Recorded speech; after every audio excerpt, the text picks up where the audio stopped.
Ken, thanks so much. Kate Cotwas, grazie. Outscone, thank you very much. Full laden swallow would really love to see Jimmy do an interview with Dr. Ken Berry sometime. He has a huge following online. Thank you for that. All right, got that one. It's me 31. Thank you very much. Commander Bannon, you're an inspiration. Okay, back to Jimmy. I'll be back. So Trump picked up the phone. He talked to Putin, and the Ukraine war is on. It's over. So prepare for it. So the headline is Trump says he spoke with Putin and he will start peace talks on Ukraine immediately. So Kit Clarenberg says prepare for Ukraine to hand over considerably more territory than Russia currently holds, and any and all continuing military support to be outsourced to Europe, which is to say none. It's over. Finally effing over. Wow. So history is being made. After a lengthy and highly productive call, President Putin Trump is taking the lead in brokering a peace, a war he says should never have happened if he were president. Both Trump and Putin have agreed to immediate negotiations, and Trump is already reaching out to President Zelensky to get it done. This could mark the beginning of the end for the war. Trump's peace team includes Marco Rubio, CIA Director John Ratcliffe, National Security Advisor Michael Waltz, and Special Envoy Steve Witkoff. Here's what Trump actually said. I just had a lengthy and highly productive phone call with President Vladimir Putin of Russia. We discussed Ukraine, the Middle East, energy, artificial intelligence, the power of the dollar, and various other subjects. We both reflected on the great history of our nations and the fact that we fought so successfully together in World War II, remembering that Russia lost tens of millions of people, and we likewise lost so many. We each talked about the strength of our respective nations and the great benefit that we will someday have in working together. But first, as we both agreed, we want to stop the millions of deaths taking place in the war with Russia and Ukraine. President Putin even used my very strong campaign motto of common sense. We both believe very strongly in it. We agreed to work together very closely, including visiting each other's nations. We have also agreed to have our respective teams start negotiations immediately, and we will begin by calling President Zelensky of Ukraine to inform him of the conversation, something which I will be doing right now. I have asked Secretary of State Marco Rubio, Director of the CIA John Ratcliffe, Michael, and so all those people to lead the negotiations, which I feel strongly I will be successful. Millions of people have died in the war. That would not have happened if I were president, but it did happen, so it must end. No more lives should be lost. I want to thank President Putin for his time and effort and respect this call and for this release yesterday of Mark Fogel, a wonderful man that I personally greeted last night at the White House. I believe this effort will lead to a successful conclusion, hopefully soon. So, as a show of good faith, Russia released that teacher that they've been holding since 2021. And here's from Zero Head, Zelensky offers a land swap with Putin to end the war. What? Hey, well, it's up to Ukraine, right? How it ends. That's what all the neocons said. So yeah. If Ukraine wants to swap that land. So Zelensky said in comments published Tuesday that he's ready to swap territory with Russia as part of a deal to end the war. He described that if President Trump gets the warring sides to the negotiating table, we will swap one territory for another. When asked in the Guardian interview precisely which territories Kiev would demand back, Zelensky responded, I don't know. We will see. But all of our territories are important. There's no... In September 2022, Russia declared the annexation of 4 eastern Ukrainian territories, Donetsk, Kherson, Luhansk, and Zaporizhzhia. I don't know how to say that. Wow, so they're going to end up with less than they started with. Yep. They could have had in population ground up into hamburger. They could have had a much better deal in, I think, March or April of 2022 when the war started. What a resounding loss for NATO, and obviously it's worthless. In some of these areas, frontline war zones are still being fought, but the consensus is that Russia forces will soon conquer them fully as the Ukrainian army has been in slow but steady retreat. Moscow considers 4 territories to now be part of the Russian Federation, and they have been key to Putin's war aims, giving also that they are largely Russian-speaking from the start. Putin has stressed he will never give them up. Ukraine's cross-border offensive into Kursk, which sounds like when Popeye It's like when oh boy, I wish I would curse. I'd curse, but there's a lady. I'd curse, but there's a lady here. To force the Kremlin to divide its forces in order to defend its land, but by and large, that didn't happen. Or in other words, Putin is not taking the bait. Instead, there have been it's all over. Time at the end of the day, it's all over. Zelensky makes similar statements in order to hide the true scale of disaster for the armed forces in this direction. While somewhat of an embarrassing blow for Moscow in the beginning, even in Kursk, events in Kursk have not caused the Kremlin leadership to panic. Instead, officials have constantly downplayed its strategic importance in a bigger context of the war.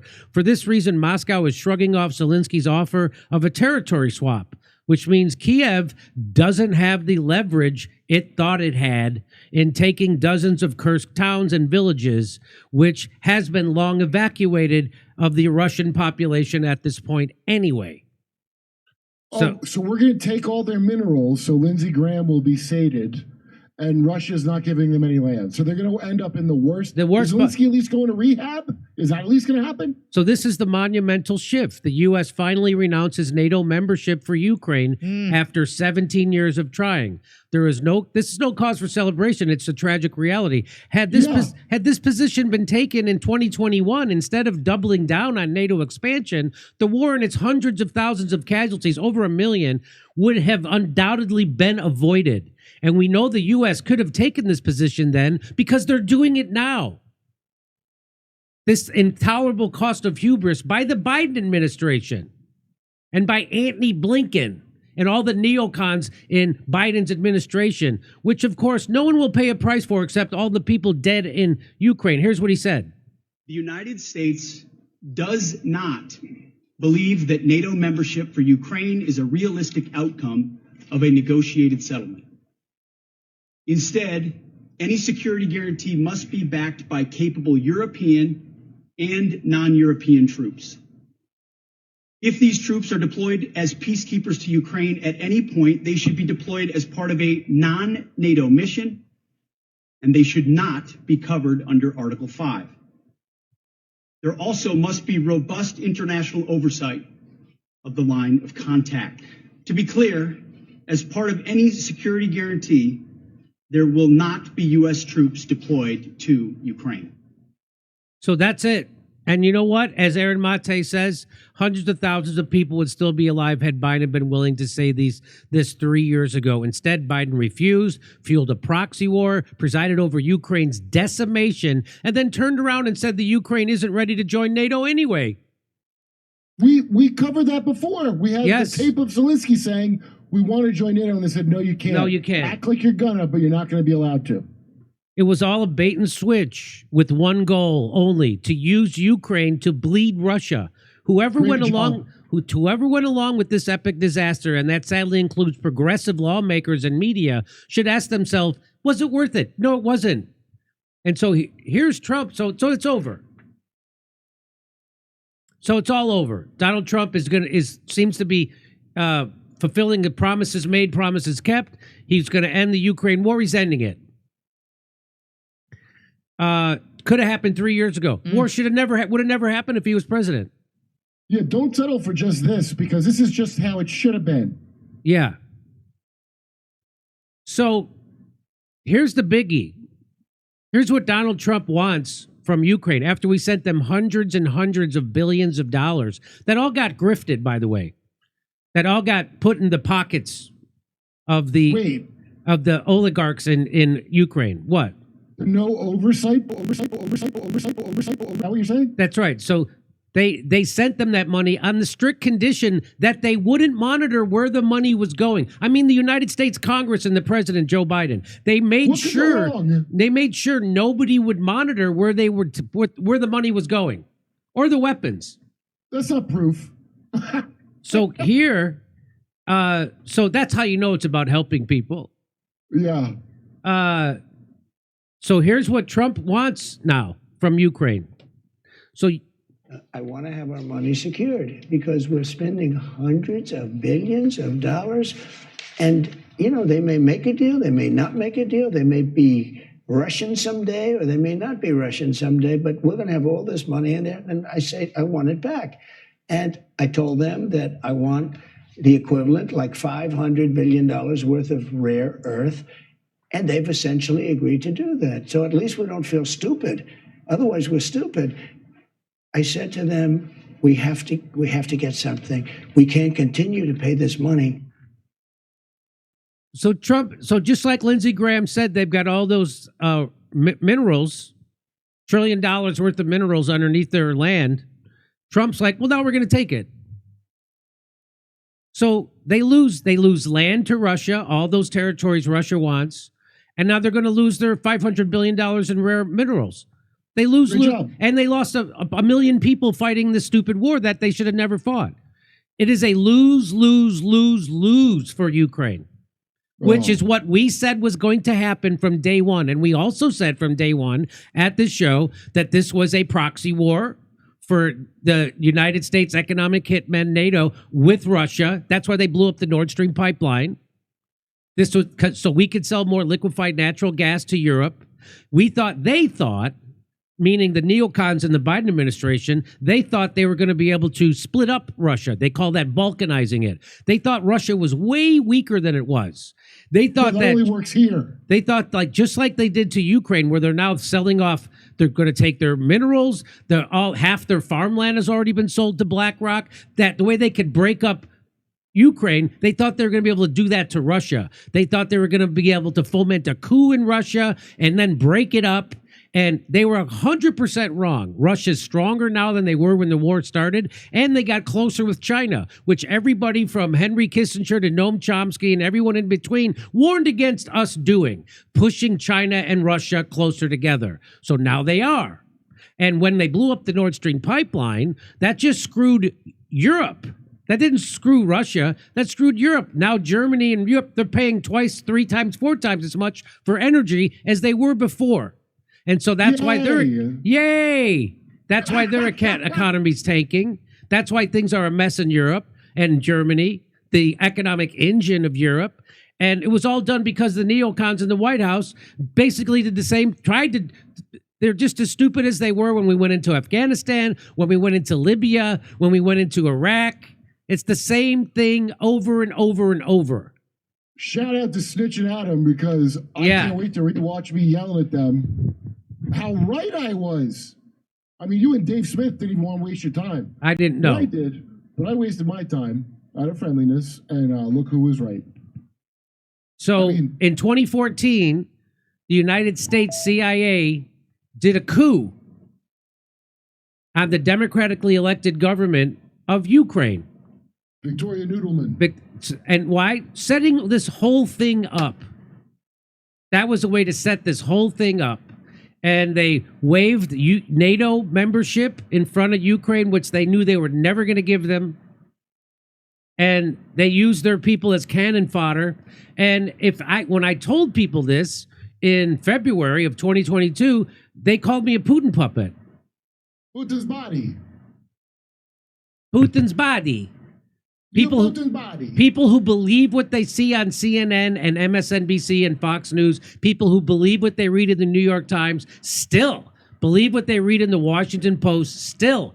Those people looked at me like a grifter.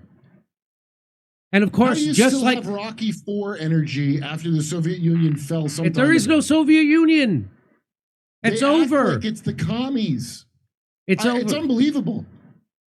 If you try to pin somebody down, like, do you think that they're communist or something? What is your issue? They don't even know. They don't even know.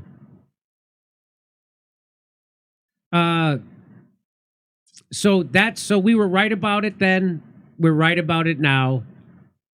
I'm not getting no Russian money to say that, even though I have a Tim Pool hat. The Nazis there's a Nazi, right? Mm-hmm. So we're supposed to give up our national territory, vow never to join NATO, no matter what Russia does to us, and also give Donald Trump our rare earth minerals. That's a very interesting deal from an aggressor and a partner that was to support our security in exchange for giving up our nuclear weapons, missile armaments, and strategic bomber fleet. Oh, boy. Can you imagine a Nazi? You really think this was going to turn out different, you stupid Nazi? The You Nazis better give up them nukes. The Nazis who jump-started the Ukraine conflict in 2014 just realized how their story ends. I told you how the story was ending. A dumb jagoff comedian. Hey, Ilya Ponomarenko, here's a tip. Try merging with the CIA like them other Nazis. Yeah. Okay. Operation Cabbage Clip. Maybe see if you can sneak into Canada. They'll award you. Over to Steph. Okay. Have a look at the Dallas Mavs Luka trade. Miriam Adelson owns them. Dallas Mavericks. What? Dallas Mavericks Luka trade. See how they are handling fans' backlash to the trade. There is a crazy story there. Matt, thank you, Matt. Kate, grazie. SS, thank you. Sparky. Hold on, I got to stop that one right there. Sparky says, in the 1990s, I asked, I read that one already, Sparky. Thank you so much, amigo. Sparky, people might as well start smoking again to lose weight instead of taking Ozempic. No kidding. Nicotine is a strong appetite suppressant. In the olden days, a cigarette and a cup of coffee was a legit breakfast. John Bolton used to run USAID. B-Man. Oh, look at you, B-Man. Natalie. We have the grenade. Oh. Whitney Webb, Derek Bros, Melissa, and Aaron Dykes have the receipts on why we should be skeptical about Elon and the tech brother agenda. SS. Steph, the alternative is not to trust anyone in any government, much less tech overlords. We're not saying ourselves through politics. We're not saving ourselves through politics. We're not in Kansas anymore. Cadmus, fun fact, the reason why Luka got traded was because Miriam Adelson owns the Mavericks and was upset that Dallas wouldn't let her build a casino there. Kate, thank you, Kate. SS, thank you. Sparky. Oh, I read that one already. Okay, got it. Steven, thank you so much, Steven. SS, you seeming to forget there's an enormous plan to play called Great Reset, Fourth Industrial Revolution, Tech Totalitarianism, and Elon is a tech titan. Douche Elias, come on, Bannon. Back to Jim. Guess what? Tulsi got confirmed. Whoa. Tulsi got confirmed. Oh, at first she was a Russian asset, then she was a Putin puppet. That's what the former First Lady and Secretary of State said. Wow, it's weird they didn't kick her out of the military when the Secretary of State was saying she was a Russian asset. It's weird that they kept giving her higher and higher ranks in the military. Maybe it's almost like Russian toady? It's almost like Hillary Clinton was making that stuff up. Yeah. So an Assad toady? Yeah. Break out the popcorn and watch your shit-lib friends turn into sexist, racist, classist hypocrites as they pile onto her because orange isn't the only color they hate. I'm just kidding. They don't have to turn into them because they already were. Watch this. The Senate voted Wednesday to confirm former Democratic Representative Tulsi Gabbard as Director of National Intelligence. The vote was 50-48, mostly along party lines, though Republican Senator Mitch McConnell of Kentucky joined the Democrats in opposing her confirmation. Well, he was forced into it because they trapped him. They tipped him over on his back like a turtle. And by the way, it's good news for Hollywood and all those hot-looking middle-aged actresses. Get ready for one of you to book the part playing Tulsi Gabbard on CBS. The world is a dangerous place. That's why Brooke Shields is Lady Boss.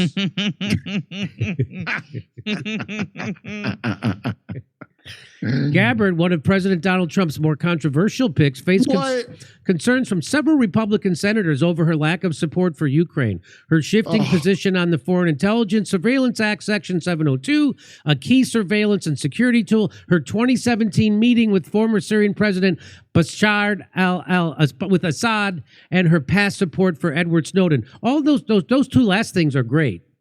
Bring back Snowden now that you're in. Nice. Yeah. Bring back Snowden. Lock up all the people against Snowden.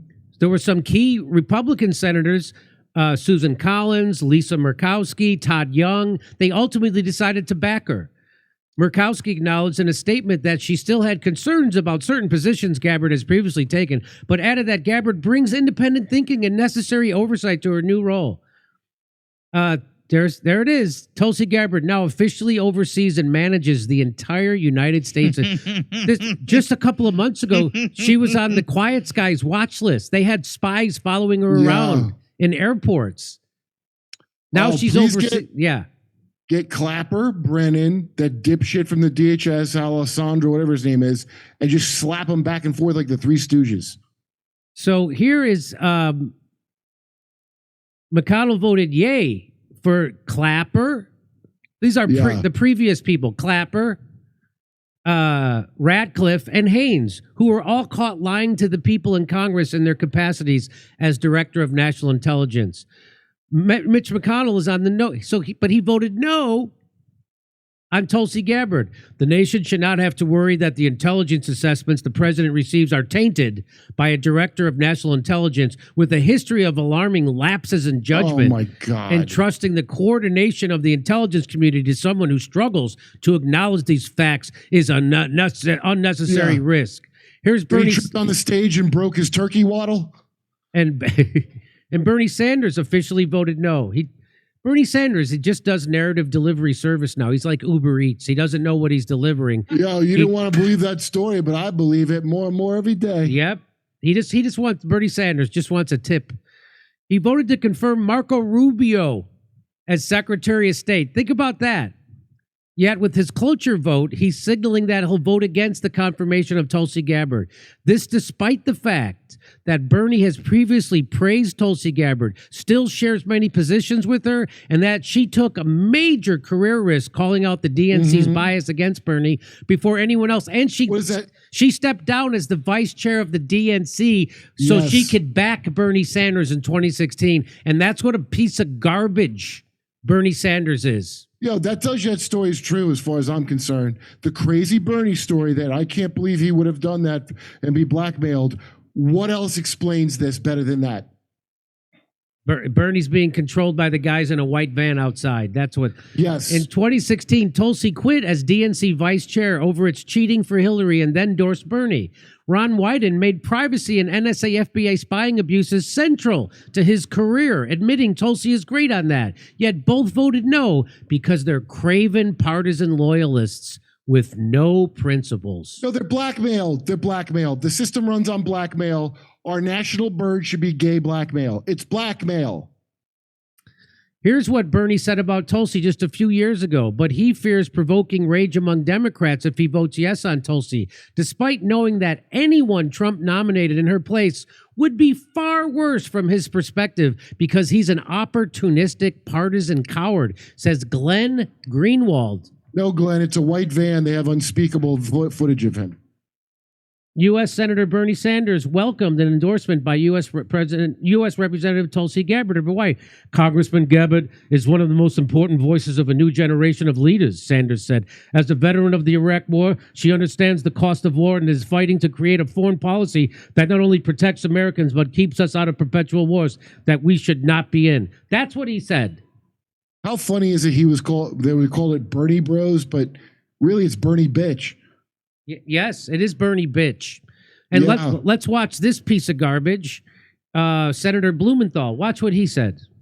And confirming Tulsi Gabbard puts in place someone who has proven untrustworthy throughout her career, potentially an aide to Moscow, Beijing, Tehran, and others. And a big U.S. Senate race in Connecticut got blown sky high today when the leading Democrat in the race got caught in a lie over his military service. Richard Blumenthal, who is the state attorney general, has said in the past he served in Vietnam. He did not. He served during Vietnam. The New York Times reports he received 5 wartime deferments, and he served stateside in the Marine Reserves. Today, Blumenthal said he misspoke. I will not allow anyone to take a few misplaced words and impugn my record of service to our country. Problem with that is there's videotape of Blumenthal saying he was in Vietnam. He even makes Brian Williams sick. So those are the pieces of garbage.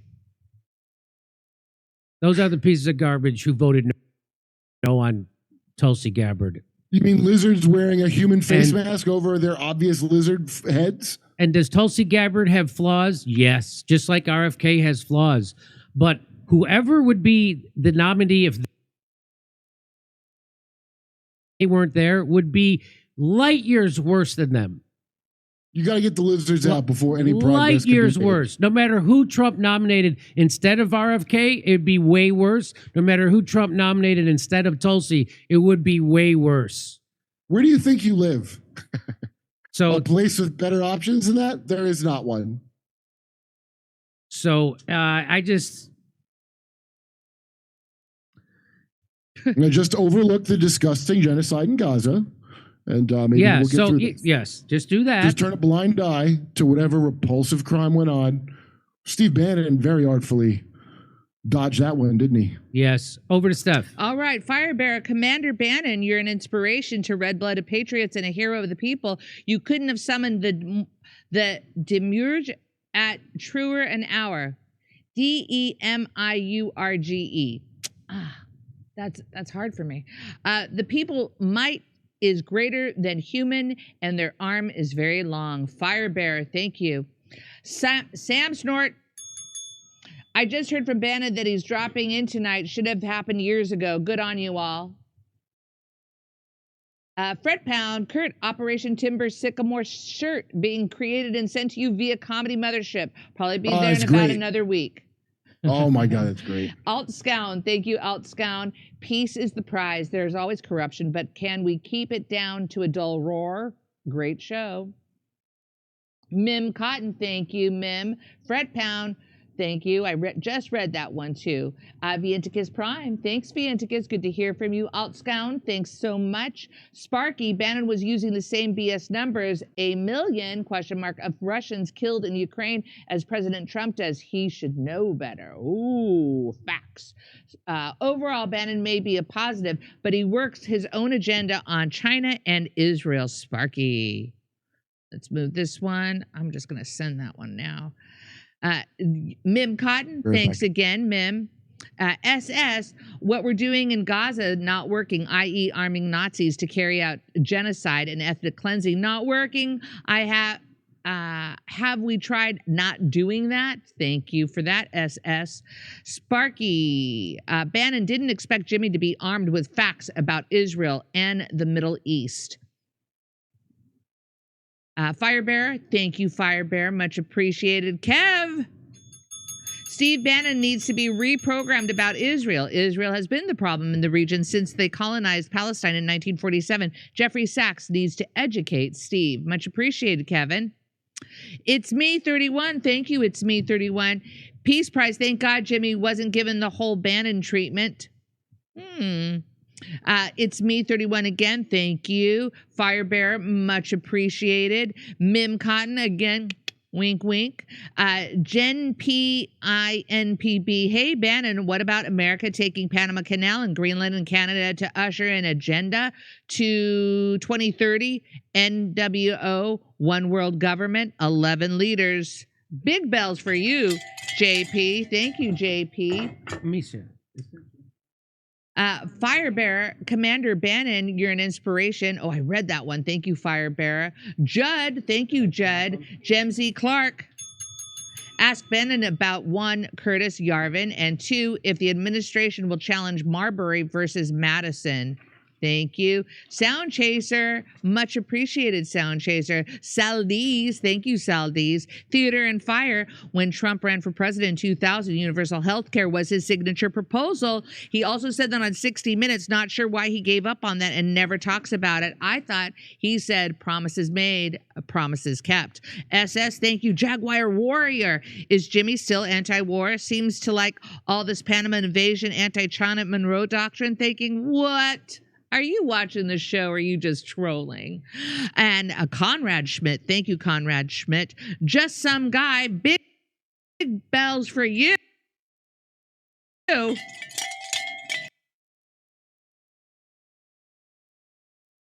your team. Thank you, some guy. Ready? Back to Jimmy. So this is the former director of USAID, John Bolton, and everyone knows that he's a warmongering neocon. Crazy person. He's an award-winning version of that. So when he was in charge of USAID's policy and budget, He revealed to Piers Morgan this week that here's what his. You want to see what his farewell gift was? Yeah, yes. Watch this. I might say I've got some personal experience here. I was in charge of policy and budget at USAID during the Reagan administration when we undertook a major effort to fix it. And I'm going to show you my farewell present from AID. You can see it's a hand grenade, and it says on it, John R. Bolton, truest Reaganaut, AID 1983. This is a style of government. And What? First of all, I thought Roger Stone's back tattoo of Nixon was creepy.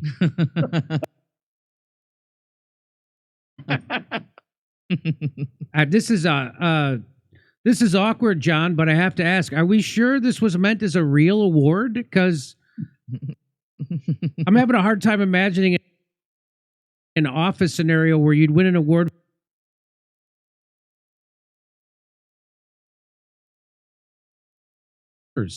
Who won the handy last year? Does anybody know? And I'm not sure what a Reaganaut is, but I think it means the R word.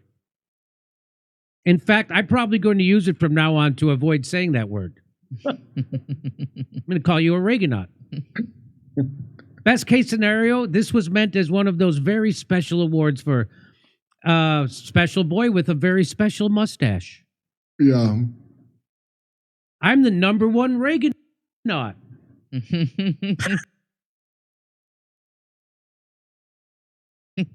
You sure are, buddy. You sure are. So, and I love what he says, that style of government. Well, then you can't complain when Trump comes in and blows up USAID, can you? I mean, if you're...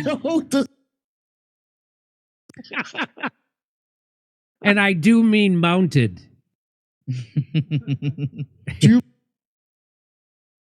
remember when Michael Jackson got a birthday cake at an award show and he thought it was an award because there's like a statue on the cake? So he took it off the cake and started giving a speech and thanking people. Oh, no. Not understanding it was just a birthday cake. That's what this reminds me of. So, and let's remember who this guy really is. Brilliant to attempt a coup. I disagree with that. As somebody who has helped plan coup d'etat, not here, but other places.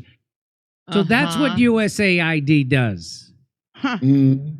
He didn't say he was planning a coup here. He didn't have to say that. I mean, he had to say that. Notice that I'm not planning a coup here. Mm-hmm. Really? You're not?